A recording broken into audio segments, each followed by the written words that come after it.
দ্বিঘাতকরণী আমরা 2 নম্বর অঙ্কটা করছি। দেখো এখানে বলে দিয়েছে p plus q equal to √13 এবং p minus q equal to √5।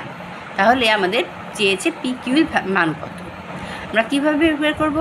আমরা আমাদের একটা ফর্মুলা জানা আছে, a into b equal to a plus b by 2 whole square minus a minus b by 2 whole square. তাহলে এখানে কি হবে? পি কিউটা কী করবো?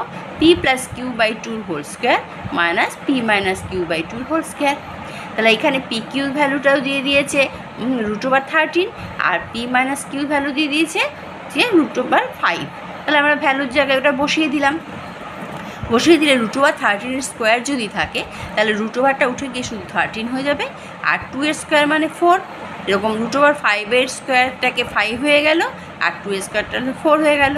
তারপরে 4 আমরা লসাগু করে নিলাম, 4 হয়ে গেল। তাই 13 মাইনাস 5 = 8/4। তাহলে ওটা কাটাকুটি করে 2 হয়ে গেল। তাহলে পি কিউর ভ্যালু কত হলো? 2। ঠিক আছে, ভালো লাগলে একটু সাবস্ক্রাইব করো, লাইক করো, শেয়ার করো, কমেন্ট করো।